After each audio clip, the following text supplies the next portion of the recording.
So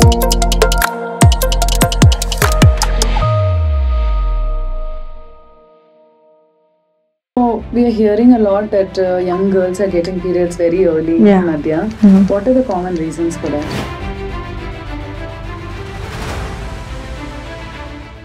usually ఈ మధ్య కాలంలో 10 years కన్నా తక్కువ ఉన్న వాళ్ళే పీరియడ్స్ వచ్చేస్తున్నాయి. ఫస్ట్ పీరియడ్ స్టార్ట్ అయిపోతుంది. So it might be due to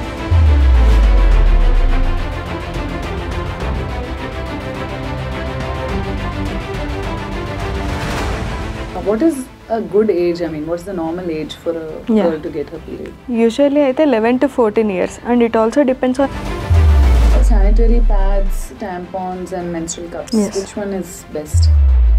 body fat percentage 10 years లోపే ఉన్న వాళ్ళకే 27% కన్నా దాటిపోతుంది. ఒబెసిటీ ఫ్యాక్టర్స్ ఇవన్నీ ఎందుకు అవుతుంది?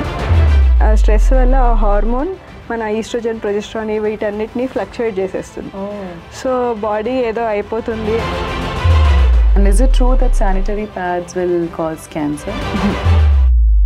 Hi everybody, we have with us today Dr. Sindhu Kodali.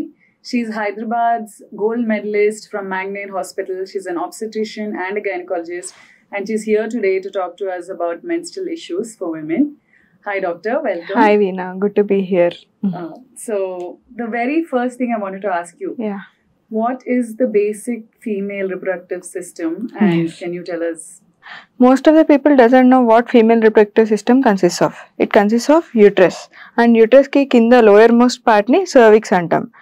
Next వచ్చేది వెజైనా. బయట నుండి ఇంట్రాయిటస్ అంటాం ఓపెనింగ్ ని. ఆ ఓపెనింగ్ దగ్గర ఉండేది వెజైనా, దాని లోపల ఉండేది సర్విక్స్ అండ్ 2 fallopian tubes ఉంటాయి along with 2 ovaries. Got it. So I was very surprised when you told me that 25-year-old patients కూడా వచ్చి మీ దగ్గర basic reproductive details కూడా తెలియదు. అంటే most of the people will think cervix and vagina ఒకటే అనుకుంటారు, but it's not. రెండు separate entities. Can I ask you a different question? Yeah. Why is this happening? Why don't people know even the basics? Yeah. People doesn't know. అంటే schooling అప్పుడు చదువుకునే తర్వాత మర్చిపోతున్నారు. People doesn't know ovaries ఏంటి, uterus ఏంటి, అంతా ఒకటే entity అనుకుంటున్నారు. Most of the people think that there is only one ovary, one uterus అలాగా. But it's not. We have 2 ovaries, 2 fallopian tubes and 1 uterus. Uterus continuation is cervix and vagina is separate entity. Do you think this is part of the reason why we are clueless about what's happening with our body and we are not able to take care of our body? Yeah. How do we keep in touch with all the information? Yeah, like at least once in a year అలా gynaecologist దగ్గర approach అయ్యి వాళ్ళకి ఏం problems ఉన్నాయి, are there menstrual health is good or not, they have to get checked. Right. And maybe read up about yes their own body. They should take care, and self-care is most important than anything. Absolutely. So what is a normal menstrual cycle, Andy? Like what should a normal woman expect? Women menstrual cycle అనే word కూడా చాలా మందికి తెలియదు. They think periods, we call it as period, right? Period అంటే bleeding అవుతుంది, then period వచ్చింది అనుకుంటారు. But what happens inside the body is different. Like brain will release few hormones which will control whole reproductive system. Uterus ని, ovaries ని, fallopian tubes ని అన్ని control చేస్తుంది. ఆ రిలీజ్ అయిన హార్మోన్స్ ఓవరీస్ మీద యాక్ట్ చేసి ఓవరీ నుండి ఫ్యూ హార్మోన్స్ రిలీజ్ అవుతాయి. ఆ హార్మోన్స్ మన యూట్రైన్ టెక్స్చర్ కానీ అండ్ ఓవరీలో ఎగ్ గ్రోత్ కానీ ఇవి ప్రమోట్ చేస్తాయి. అండ్ ఎగ్ రిలీజ్ అయ్యాక కూడా మన ప్రెగ్నెన్సీ బాడీ మెన్స్ట్రుయేషన్ అంటే యాక్చువల్లీ ప్రెగ్నెన్సీకి ప్రిపరేషన్. అది అవ్వలేదు అంటే ఎగ్ రిలీజ్ అయినది యూటిలైజ్ అవ్వలేదు అంటే దెన్ ఇట్ డీజనరేట్స్, అంటే ఎంటీ అయిపోతుంది.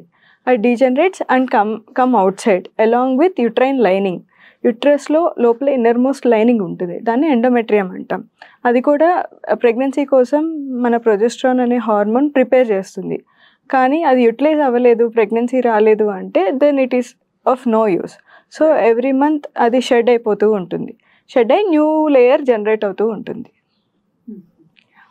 So how long is the normal period and how should it feel generally? Usually what is normal, what is abnormal, let's discuss that. Normal menstrual cycle is usually in between 21 to 35 days cycle ఉంటుంది. Cycle length అనేది 21 to 35 days and normal bleeding duration will be 2 to 8 days. Less than 2 days అవుతున్న abnormal, more than 8 days అవుతున్నా కూడా abnormal. And it is associated with mild tolerable pain. అలా లేకుండా severe pain వస్తుంది associated with few other symptoms, then you have to consult gynaecologist. Pain is intolerable. చాలామందికి ముందు అంత severe pain ఉండకపోవచ్చు, తర్వాత as years pass down pain అనేది increase అవుతూ ఉంటుంది, ఆర్ వాళ్ళ టాలరెన్స్ డిక్రీజ్ అవుతూ ఉంటుంది. అప్పుడు ఫైబ్రాయిడ్స్ కానీ, ఎడినోమైసిస్ కానీ, ఎండోమెట్రియోసిస్ కానీ ఇవన్నీ సస్పెక్ట్ చేసుకోవచ్చు.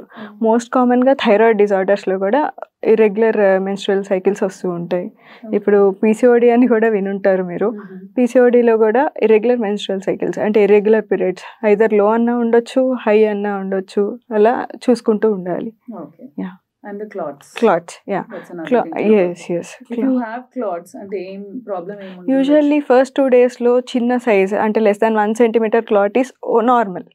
ఎందుకు అంటే మన యూట్రైన్ కాంట్రాక్షన్తో endometrial lining and egg degenerate అయిన ఎగ్ అవన్నీ బయటికి వచ్చేస్తాయి. సో దాంతోపాటు చిన్న చిన్న బ్లడ్ క్లాట్స్ రావడం కామన్.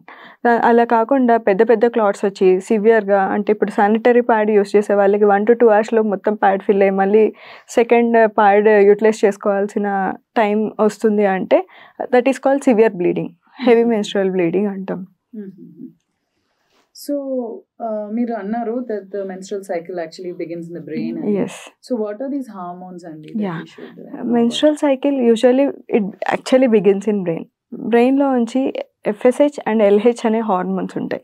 అవి రిలీజ్ అయ్యి మన ఓవరీస్ మీద ఎఫెక్ట్ ఉంటుంది. ఓవరీస్ నుండి ఈస్ట్రోజన్, ప్రొజెస్ట్రాన్ హార్మోన్స్ రిలీజ్ అవుతాయి. వాటి వల్ల ఎగ్ రిలీజ్ కానీ, ఎగ్ డెవలప్మెంట్ కానీ, ఎగ్ గ్రోత్ అంట, ఆ గ్రోత్ అయ్యాక ఎగ్ రప్చర్ అయ్యి రిలీజ్ అవుతుంది. ఓకే, దాన్ని స్పర్మ్ కలిసినప్పుడు ప్రెగ్నెన్సీ ఫామ్ అవుతుంది. ఇన్ కేస్ అలా స్పర్మ్ కలవలేదు అంటే ఆ డీజనరేట్ అయిన ఎగ్ యూట్రైన్ క్యావిటీలోకి వెళ్ళిపోతుంది. And along with that the endometrium మనం మాట్లాడుకున్నట్టు inner most layer of uterus ఉంటుంది కదా, ఎండోమెట్రియం కూడా షెడ్ అయిపోతుంది. సో ఇవన్నీ మేనేజ్ చేసేది బ్యాలెన్స్డ్గా ఒకటే సింక్లో మేనేజ్ అవుతాయి.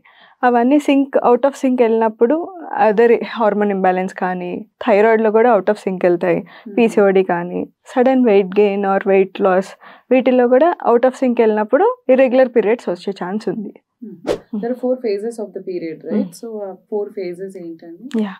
4 phases అంటే ఈ మెన్స్ట్రువల్ సైకిల్ అనేది అంటే 21 to 35 days అనుకున్నాం కదా, అది 4 parts లాగా డివైడ్ చేసుకుంటాం. First is menstrual phase. Menstruation phase అంటే the time which bleeding occurs, అంటే 2 to 8 days అని అనుకున్నాం కదా, అది మెన్స్ట్రువల్ ఫేజ్. ఆ టైంలో అన్ని హార్మోన్స్ లో ఉంటాయి. So it is preparing for next cycle అన్నట్టు. Next is follicular phase. Follicular ఫేజ్లో ఎగ్ అనేది ఫస్ట్ రిక్రూట్ అయ్యి గ్రో అవుతూ ఉంటుంది. సైజ్ అనేది ఎగ్ సైజ్ అనేది గ్రో అయ్యి egg is ready to release అని, that is called ovulation phase. When egg is ready to release. ఈ FSH అండ్ ఈస్ట్రోజన్ అనే హార్మోన్స్ మెయిన్గా ఫాలిక్యులర్ ఫేజ్లో ఉంటాయి. ఓవ్యులేషన్ ఫేజ్లో ఏంటి అంటే ఎగ్ రిలీజ్ అయ్యేటప్పుడు LH సర్జ్ అని అబ్జర్వ్ చేస్తాం, అంటే LH పీక్ అవుతుంది. పీక్ అయిన దాని తర్వాత అందుకే LH కిట్స్ అని వాడుతూ ఉంటారు చాలామంది ప్రెగ్నెన్సీ కోసం, వాటికి ఓవ్యులేషన్ కిట్స్ అని వస్తున్నాయి. సో LH అనే పీక్ వచ్చింది అంటే ఓవ్యులేషన్ అవుతుంది అని, నెక్స్ట్ ఒక 12 to 36 hours ఓవ్యులేషన్ అవుతుంది అని. ఆ నెక్స్ట్ సైకిల్ వచ్చేసి ఆ నెక్స్ట్ ఫేజ్ వచ్చేసి లూటియల్ ఫేజ్ అంటాం. అదే ప్రొజెస్ట్రాన్ మీద ఉంటుంది. ప్రొజెస్ట్రాన్ వల్ల ఎండోమెట్రియల్ థిక్నెస్ అనేది గ్రోత్ పెరుగుతూ ఉంటుంది. ఆ ఎండోమెట్రియం అని అనుకున్నాం కదా, దాని గ్రోత్ పెరిగి ఎగ్ ఒకవేళ స్పర్మ్తో కలిసి జైగోట్ ఫామ్ అయింది అంటే అది వెళ్ళి అక్కడ గ్రో అవ్వడానికి, సో ప్రిపరేషన్ ఆఫ్ ఎండోమెట్రియం అంటాం. అది ఈ 4 phases ఉంటాయి మెన్స్ట్రుయేషన్ సైకిల్లో. Okay, got it. సో ఈ హార్మోన్స్ అవుట్ ఆఫ్ బ్యాలెన్స్ కావద్దు అంటే what should we do doctor? Hormones అనేది అవుట్ ఆఫ్ బ్యాలెన్స్ అవ్వడానికి చాలా కాజెస్ ఉంటాయి. ఫస్ట్ ఈ స్ట్రెస్ వల్ల కానీ, or any history of previous month fever వచ్చినా, or any history of illness, అక్యూట్గా ఏమైనా ఫీవర్ కానీ, కోల్డ్ కానీ, కాఫ్ కానీ వచ్చినా, లేదు అంటే ఎక్సెసివ్ వెయిట్ గెయిన్ కానీ, వెయిట్ లాస్ కానీ అయినా, సివియర్ కొందరు అథ్లెట్స్ని చూస్తూ ఉంటాం ఎక్సెసివ్ ఎక్సర్సైజ్ చేస్తూ ఉంటారు, అలా ఎక్సెసివ్ బాడీ స్ట్రెయిన్ వల్ల కానీ అండ్ స్ట్రెస్ వల్ల కానీ. Okay, and so there's always this confusion, when is day 1 of the menstrual cycle? Yes. So can you explain? Most of the people will think period ante bleeding stop in a day is day 1 anukuntaru, కానీ it's not like that. Period start అయిన day 1 అంటే bleeding start అయిన day is the day 1 of menstrual cycle. So చాలామంది మిస్కాలిక్యులేషన్స్ of pregnancy ఇవి కూడా egg growth అయ్యే టైంకి sexual intercourse participate చేయమని అలా చెప్తాం. కానీ వాళ్ళు డే 1ని మిస్ఇంటర్ప్రిట్ చేసుకుని రాంగ్ క్యాలిక్యులేషన్ చేసుకొని ప్రెగ్నెన్సీ ఛాన్సెస్ అనేవి తక్కువ అవుతాయి. ఓకే. సో ఈ మధ్య కిడ్స్కి చాలా ఎర్లీగా పీరియడ్స్ వస్తున్నాయి అంటారు. Why is that happening? ఈ మధ్యన కిడ్స్కి 10 years కన్నా తక్కువ ఉంటేనే పీరియడ్స్ వచ్చేస్తున్నాయి. ఇదంతా ఎందుకు అంటే లైఫ్ స్టైల్ మాడిఫికేషన్స్ వల్ల, మన జెనెటిక్ ఫ్యాక్టర్స్ ఒకటి, అండ్ ఒబెసిటీ. ఈ మధ్యలో అందరూ ఒబిస్ ఉంటున్నారు. యూజువల్లీ బాడీ ఫ్యాట్ పర్సెంటేజ్ 27% ఉంది అంటే పీరియడ్ వచ్చేస్తుంది ఫస్ట్ పీరియడ్. అది చిన్నప్పుడే బాడీ ఫ్యాట్ పర్సెంటేజ్ 10 years లోపే ఉన్న వాళ్ళకే 27% కన్నా దాటిపోతుంది ఒబెసిటీ ఫ్యాక్టర్స్. ఇవన్నీ ఎందుకు అవుతుంది? మన ఫుడ్ వల్ల. ఫుడ్లో ఇంతకుముందు పాత అప్పుడు ఫుడ్ ఎలా ఉందో ఇప్పుడు ఫుడ్కి చాలా డిఫరెన్స్ ఉంది చూస్తుంటే. ఫుడ్లో ఏంటి అంటే ఆర్టిఫిషియల్ ప్రిజర్వేటివ్స్ పెరిగాయి, ప్యాకేజ్డ్ ఫుడ్స్ పెరిగాయి, ప్రతి దాంట్లో కెమికల్స్ యాడ్ అయిపోతున్నాయి, అండ్ ప్లాస్టిక్ కంటైనర్స్ యూజ్ చేస్తున్నాం. ఇంతకుముందు అంతా స్టీల్ ఇవే యూజ్ చేసేవాళ్ళు. ఇప్పుడు ప్లాస్టిక్ కంటైనర్స్ వల్ల ప్లాస్టిక్లో కూడా బీపీఏ అనే హార్మోన్, బీపీఏ ఆల్సో యాక్సెస్ హార్మోన్, అలా ఎండోక్రైన్ డిస్రప్టింగ్ కెమికల్స్ అంటాం. ఇంకా ఆర్టిఫిషియల్ స్వీట్నర్స్ కానీ, రూమ్ ఫ్రెషనర్స్, ఫ్రాగ్రెన్సెస్, వీటన్నిటిలో ఎండోక్రైన్ డిస్రప్టింగ్ కెమికల్స్ అనేవి పెరిగిపోతున్నాయి. అవి యూటిలైజ్ అవ్వడం వల్ల ఎక్కువ పొల్యూటెంట్స్, ఎయిర్ పొల్యూషన్లో, వీటన్నిటి వల్ల మన బాడీ ఈస్ట్రోజన్ బయట నుండి వస్తుంది అనుకొని అవన్నీ irregular periods, irregular menstruation, and ఇది ఒకటే కాదు, మెటబాలిక్ సిండ్రోమ్ అనేది కూడా ఎక్కువైపోయింది. What is metabolic syndrome? Metabolic syndrome అంటే ఏంటి అంటే కంటిన్యూస్ ఎక్స్పోజర్ ఆఫ్ బీపీఏస్, వీటి వల్ల hyper tension are lipid profile alteration అంటే కొలెస్ట్రాల్ అబ్నార్మాలిటీస్ ఒకటి, డయాబెటీస్ కానీ, థైరాయిడ్ డిజార్డర్స్ కానీ ఇవన్నీ ఎక్కువ అవుతున్నాయి. దీనివల్ల డయాబెటీస్, హార్ట్ అటాక్స్ ఇవన్నీ పెరుగుతున్నాయి. Being underweight, I think you kind of covered this, but being underweight, does it also affect periods? Like Yes. when a girl gets periods? Yeah under weight ఉన్న వాళ్ళకి కూడా పీరియడ్స్ ఆల్టర్ అయ్యే chance ఉంటుంది. ఎందుకంటే sudden excess weight gain కానీ, excess weight loss కానీ, ఏదైనా మన పిట్యూటరీ హార్మోన్స్ ఉంటాయి కదా, FSH, LH, వీటన్నిటిని ఆల్టర్ చేస్తుంది. సో దాని మీద యూట్రస్కి కానీ, ఓవరీస్ కానీ ఎఫెక్ట్ అయ్యే ఛాన్స్, అండ్ ఎగ్ రిలీజ్ అనేది స్టాప్ అయిపోతుంది. ఇట్స్ లైక్ డ్రాట్ కండిషన్లో body it's not good for pregnancy అనుకొని సో ఎగ్ రిలీజ్ అనేది స్టాప్ చేసేస్తుంది. సో అండర్ వెయిట్ ఉన్నా, ఎక్సెస్ వెయిట్ ఉన్నా it is not good. Over nutritious body కూడా it's not good. Over nutritious ఉంటే what will the body think? ఒబెసిటీలో ఏమవుతుంది అంటే ఫ్యాట్లో ఈస్ట్రోజన్ అనే హార్మోన్ స్టోర్ అవుతుంది. సో హైపర్ ఈస్ట్రోజనిజం అవుతుంది, అంటే ఈస్ట్రోజన్ లెవెల్స్ హై అవుతాయి. ఫ్యాట్ ఎక్కువ ఉన్న వాళ్ళకి ఈస్ట్రోజన్ హై ఉంటుంది.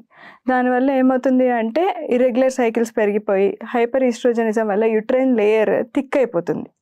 యూట్రస్ లేయర్ ఉంటుంది కదా లోపలితే, అది థిక్ అయిపోయి దానివల్ల కంటిన్యూస్ బ్లీడింగ్ 2 months 3 months అలా బ్లీడింగ్ అవుతూ వస్తారు చాలా మంది.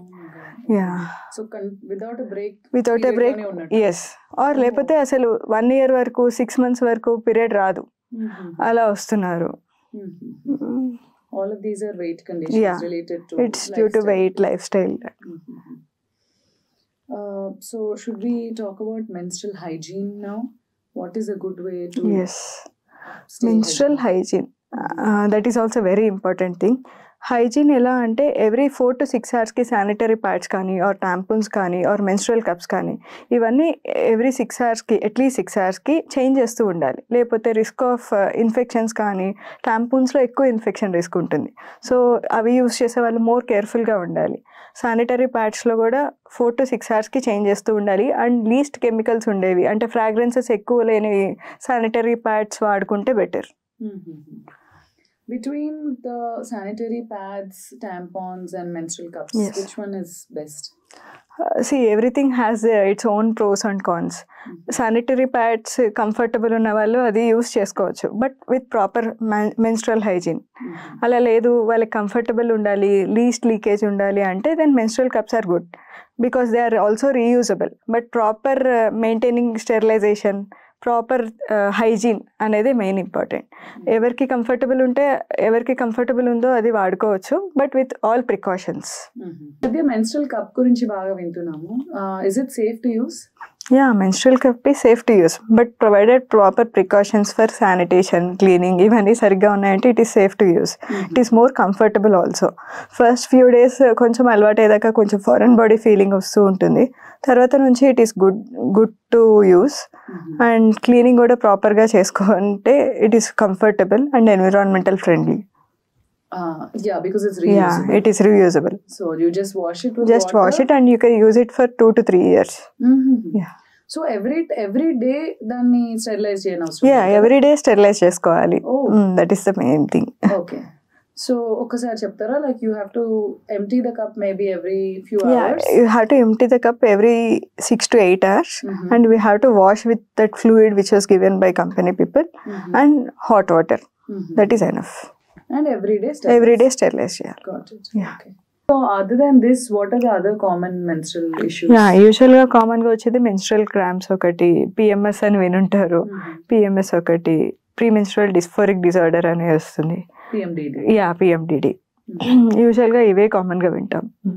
What's the difference between PMS and PMDD? Yeah, PMS అనేది ఏంటంటే మన హార్మోన్స్ ఫ్లక్చుయేట్ అవ్వడం వల్ల లాస్ట్ లుటియల్ ఫేజ్ అన్నాం కదా, last half of the cycle, ఆ సైకిల్లో హార్మోన్ ఫ్లక్చుయేట్ అవుతూ ఉంటాయి. ఈస్ట్రోజన్ ప్రొజెస్ట్రాన్ లెవెల్స్ మారుతూ ఉంటాయి అండ్ ప్రోస్టాగ్లాండిన్ లెవెల్స్ ఇంక్రీజ్ అవుతూ ఉంటాయి. సో ప్రిపేరింగ్ ఫర్ మెన్స్ట్రుయేషన్ అని. ఆ టైంలో మనకి మూడ్ స్వింగ్స్ కానీ, అక్యూట్ గ్యాస్ట్రైటిస్ కానీ, లేకపోతే ఫెటీగ్ అంటే weakness, through out the day weakness కానీ, ఆర్ సివియర్ పెయిన్ అబ్డామెన్, అలా on and of pain abdomen, gastric discomfort, ఇవన్నీ వస్తూ ఉంటాయి. This is PMS. And PMDD is more severe form of PMS. అంటే సడన్గా వామిటింగ్, అక్యూట్ వామిటింగ్స్ అవుతాయి, కొందరికి motions అవుతాయి. కొందరికి ఏమవుతుంది అంటే సివియర్ మూడ్ స్వింగ్స్ ఉండి డిప్రెషన్లో కూడా వెళ్ళిపోతారు. వాళ్ళకి they need some support, gynaecological support. Apart from lifestyle, they also might need medication. So they should consult a gynecologist. So PMS symptoms ని కొంచెం తగ్గించుకోవడానికి ఏం చేయాలి? యూజువల్గా పిఎంఎస్ సిమ్టమ్స్ అనేది కొంచెం మేనేజబుల్. అంటే లాస్ట్ హాఫ్ ఆఫ్ ద సైకిల్లో ఎక్కువ మెగ్నీషియం రిచ్ ఫుడ్స్ కానీ, లేకపోతే proper anti oxidant rich foods, coloured vegetables, nuts, seeds ఇవన్నీ తీసుకుని, ఇంకా proper diet, sleep, exercise and stress, ఇవన్నీ సెటిల్. ఈ 4 మెయిన్ థింగ్స్ ఏంటి అంటే 4 పిల్లర్స్ అని చెప్పాలి. Main diet, physical activity and exercise, stress and sleep. ఈ 4 మేనేజ్ చేసుకుని last half of the cycle ప్రాపర్గా ఉంది అంటే మనం పిఎంఎస్ని టాలరబుల్గా చేసుకోవచ్చు. కంప్లీట్గా ఎలిమినేట్ చేయలేము కానీ అట్లీస్ట్ మెయింటైన్ చేసుకోవచ్చు. We can tolerate. Yes. So we'll talk about the 4 pillars then. Diet, ఇప్పుడు ప్రతి ఫేజ్ లో డిఫరెంట్ డయట్ తీసుకోమంటారు కదా. What is the right way? Usually during menstruation bleeding ఎక్కువ ఉంటుంది కాబట్టి కొంచెం bland food and gastric issues వస్తూ ఉంటాయి. అందుకు బ్లాండ్ ఫుడ్ తీసుకుని ఐరన్ రిచ్ ఫుడ్ తీసుకోమని చెప్తాం. డ్యూరింగ్ మెన్స్ట్రుయేషన్ అంటే డ్యూరింగ్ ద బ్లీడింగ్ పీరియడ్. ఆ తర్వాత ఫాలిక్యులర్ ఫేజ్ అంటే ఎగ్ గ్రోత్, ఇవన్నిటికీ మన ప్రోటీన్ ఫుడ్, గుడ్ ఫ్యాట్స్ కావాల్సి వస్తుంది. So protein rich food and good fats కావాలి. Okay. And during ovulation period నార్మల్గా మనం ఫాలిక్యులర్ ఫేజ్లో ఏం తీసుకున్నామో అవే చేస్తాం. డ్యూరింగ్ లూటియల్ ఫేజ్ అంటే లాస్ట్ హాఫ్ ఆఫ్ సైకిల్, ఆ టైంలో ఎక్కువ anti oxidant rich foods, protein rich foods and ఎలా అంటే కలర్డ్ వెజిటబుల్స్ కానీ, ఎక్కువ వెజిటేరియన్ డైట్ తీసుకోవడం బెటర్. ఎందుకంటే they are rich in anti oxidants, nuts, magnesium rich foods, ఇవి తీసుకోవాలి. These will help in hormone fluctuation అవుతూ ఉంటుంది కదా, అది కొంచెం బ్యాలెన్స్డ్గా బెటర్గా టాలరేట్ చేయడానికి, పిఎంఎస్ తగ్గించుకోవడానికి కూడా యూస్ అవుతుంది. And exercise, there's a myth that you shouldn't exercise during periods kada. Most of the people think they should rest అంటే they should rest at the bleeding time. ఆ టైంలో అసలు ఏ వర్క్స్ చేయకూడదు and isolate కూడా చేస్తారు జనాలని. అలా చేయకుండా యూజువల్లీ ఏంటి అంటే ఎక్సర్సైజ్ అనేది చేయకూడదు అని కాదు. If they don't feel like exercising they can take rest. But అథ్లెట్స్ని చూస్తూ ఉంటారు, వాళ్ళందరూ ఎక్సర్సైజ్ స్టాప్ చేసి ఒలింపిక్స్కి వెళ్ళాలి అంటే కూడా ఎక్సర్సైజ్ ఒకవేళ పీరియడ్ వచ్చిందంటే ఒలింపిక్స్ స్టాప్ అవ్వవు కదా. సో దే ప్లాన్ ఇట్ అంటే ప్రాపర్ లైఫ్ స్టైల్తో ట్రాకింగ్ ద సైకిల్స్ మానిటర్ చేసుకుంటూ, డైట్, స్ట్రెస్, ఎక్సర్సైజ్ వీటన్నిటిని మేనేజ్ చేసుకుంటూ మన ఎక్సర్సైజ్ అనేది కూడా ఇంక్లూడ్ చేసుకోవాలి. ఇఫ్ దే డోంట్ ఎక్సర్సైజ్ చేస్తే endorphins release S S serotonin, endorphins and dopamine అవన్నీ రిలీజ్ అయ్యి మనకి feel good, we feel good. So ఎందుకు అంటే ఎండోర్ఫిన్స్ వల్ల గుడ్ హ్యాపీ హార్మోన్స్ అనమాట అవి. సో ఎండోర్ఫిన్స్ ఒకటి, సెరటోనిన్, డోపమైన్ ఇవన్నీ ఇంక్రీజ్ అయ్యి మనకి అంత పెయిన్ టాలరెన్స్ ని పెంచిద్ది. And endorphins are also a natural painkiller. Yeah. So it is good to it exercise. Is good to exercise. So if they are good, play sports. Yes. They should play sports. They can play and they can exercise. So we talked about diet, we talked about exercise. So sleep. Currently sleep is the most neglected thing in the whole lifestyle lo. అందరూ night shifts అని, అందరూ busy life style వల్ల, career, Netflix అని, వాటి వల్ల చాలా effect అవుతుంది. Melatonin అనే హార్మోన్ వల్ల ఎగ్ గ్రోత్ అనేది, క్వాలిటీ అనేది కూడా ఇంప్రూవ్ అవుతుంది. సో అది మెలటోనిన్ ఈ sleep hormone. So proper 6 to 8 hours of uninterrupted sleep ఉంది అంటే ఎగ్ గ్రోత్ ని ప్రమోట్ చేస్తుంది. అండ్ 6 to 8 hours పడుకుంటే మెలటోనిన్ ఎక్కువ వస్తుంది. మెలటోనిన్ వచ్చేది యూజువల్లీ బిఫోర్ స్లీప్ నుండి స్టార్ట్ అవుతుంది రైజ్ అవ్వడం. Dark room, screen time avoid చేయాలి. డార్క్ రూమ్ ఉన్నప్పుడు మెలటోనిన్ ఇంక్రీజ్ అయ్యి egg quality and egg growth అనేది ఇంప్రూవ్ అవుతుంది. సో మనకి ఛాన్స్ ఆఫ్ ప్రెగ్నెన్సీ కూడా ఇంప్రూవ్ అవుతుంది దాంతో. And cycle regulation, hormone fluctuation అవన్నీ ప్రివెంట్ అవుతాయి. So sleep is the most common thing and sleep is the best anti oxidant.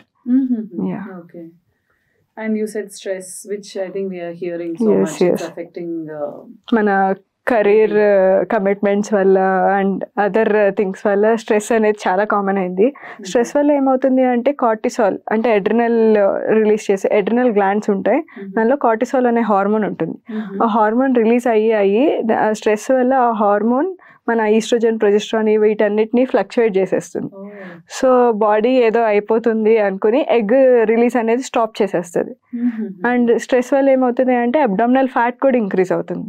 దానివల్ల oestrogen మళ్ళీ ఇంక్రీజ్ అవుతుంది. ఫ్యాట్ ఇంక్రీజ్ అవ్వడం వల్ల ఈస్ట్రోజన్ స్టోరేజ్ ఎక్కువ అవుతుంది. సో దానివల్ల మళ్ళీ పీరియడ్ ఇర్రెగ్యులారిటీస్ వస్తాయి. It is a vicious cycle. Painful period అనేది ఒక is it a reason for concern? Doctor దగ్గరికి వెళ్ళాలా? అంటే పెయిన్ఫుల్ పీరియడ్ని డిస్మెనోరియా అంటాం. దానిలో 2 types ఉంటాయి, congestive dysmenorrhoea and spasmodic dysmenorrhoea. మనకి పీరియడ్ వచ్చినప్పుడు ఫస్ట్ 2 daysలో పీరియడ్ పెయిన్ వచ్చింది అంటే దట్ టు టాలరబుల్, లైట్ అమౌంట్స్లో కొంచెం బెటర్గా అంటే లైక్ రెస్ట్ తీసుకుంటే తగ్గిద్ది అలా ఉన్నప్పుడు, అలా అనిపించినప్పుడు దాన్ని స్పాస్మోడిక్ డిస్మెనోరియా అంటాం. అలా కాకుండా పీరియడ్ వచ్చే 1-2 days ముందు నుండి వచ్చి పీరియడ్ అయిపోయాక కూడా పెయిన్ఫుల్ ఉంటుంది కొందరికి, అది కంజెస్టివ్ డిస్మెనోరియా అంటాం. Congestive dysmenorrhoea is always pathological. అంటే సమ్ ఫైబ్రాయిడ్స్ కానీ, ఎడినోమైసిస్ కానీ, ఆర్ ఎండోమెట్రియోసిస్ కానీ ఇలా ఉంది అంటేనే యూజువల్గా అబ్నార్మల్గా పెయిన్ వస్తుంది. And it is intolerable, severe పెయిన్తో ప్రెజెంట్ అవుతూ ఉంటారు ఓపీలో. సో కంజెస్టివ్ డిస్మెనోరియా సిమ్టమ్స్ ఉన్నాయి అంటే you have to consult a gynaecologist. So pain బాగా ఎక్కువ ఉందంటే ఇంకేదో పెద్ద ప్రాబ్లం ఉన్నట్టు. You should get a scan or you should at least get checked with gynaecologist. కొన్నిసార్లు పీరియడ్స్ ని పోస్ట్పోన్ చేయడానికి కూడా పిల్స్ తీసుకుంటారు. Is that safe and is it allowed? అసలు చాలా మంది జనరిక్ గా మెడికల్ షాప్స్ లో అలా పోస్ట్పోన్ అవడానికి పిల్స్ తీసేసుకుంటూ ఉంటారు వితౌట్ కన్సల్టింగ్ గైనకాలజిస్ట్. కానీ వాళ్ళకి ఇంకేమైనా సీరియస్ సైడ్ ఎఫెక్ట్స్ వస్తాయా అవన్నీ ఆలోచించారు. కానీ యూజువల్గా పీరియడ్ పోస్ట్పోన్ అవ్వాలంటే ఫస్ట్ గైనకాలజిస్ట్ని కన్సల్ట్ అయ్యి వాళ్ళకి ఏమైనా మైగ్రేన్ హిస్టరీ కానీ, లేకపోతే లివర్ డిసీజెస్ కానీ, ఆర్ బ్లడ్ క్లాటింగ్ అయ్యే డిసార్డర్స్ ఏమైనా ఉన్నాయంటే ఫస్ట్ ప్రివెంట్ చేసుకోవడానికి చూసుకుని దాని తర్వాత గైనకాలజిస్ట్ ప్రిస్క్రైబ్ చేస్తారు. జస్ట్ నార్మల్గా క్యాజువల్గా వెళ్ళి మెడికల్ షాప్లో తీసుకోవద్దు, దానివల్ల చాలా సీరియస్ సైడ్ ఎఫెక్ట్స్ ఉంటాయి. And once in a year is okay period postponement కూడా, ఈవెన్ బై గైనకాలజిస్ట్.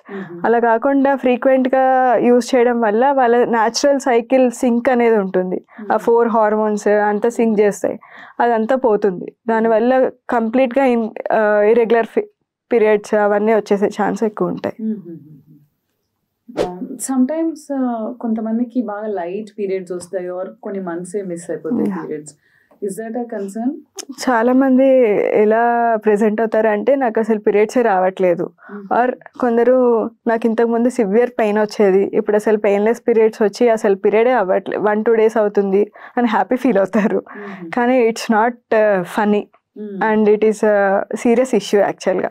అంటే అండర్లయింగ్ ఏమైనా పీసీఓడి కానీ థైరాయిడ్ డిజార్డర్స్ ఏమైనా ఉన్నాయా, లేకపోతే ఎనీమియా బ్లడ్ తక్కువ ఉందా, ఆర్ ఇంకేమైనా మెటబాలిక్ సిండ్రోమ్ అని ఇందాక డిస్కస్ చేసాం, వీటిలో ఏమైనా ఉన్నాయా, వీటిలో ఏమైనా కండిషన్స్ ఉన్నాయా అని ఫస్ట్ గైనకాలజిస్ట్కి వచ్చి చూపించుకోవాలి.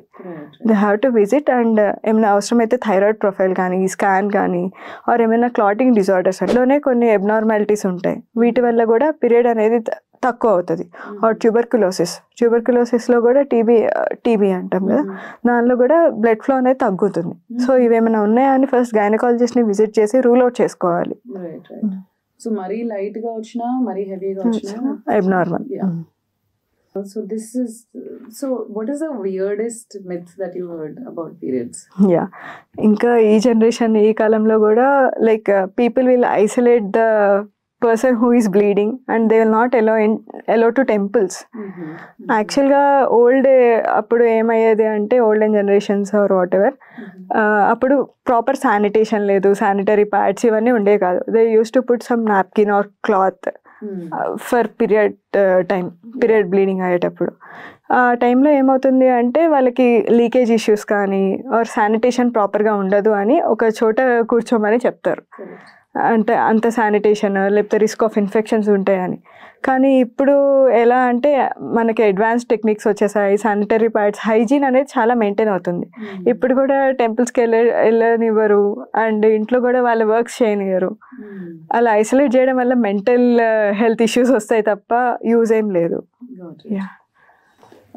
So there are some more myths that we keep hearing, Andy. So I'll just ask you the question. Sure. You can tell me. I think you kind of covered this, but can you play sport or exercise during period? Yeah. Definitely we can play sport or we can exercise. It is always good. It releases endorphins and happy hormones, which will also decrease the pain. Thank you so much, Andy. That was a really good conversation. We learned so many new things today in a very casual and friendly manner. Thank you, Veena. So definitely we will be visiting Magnet Hospitals if there's any issues.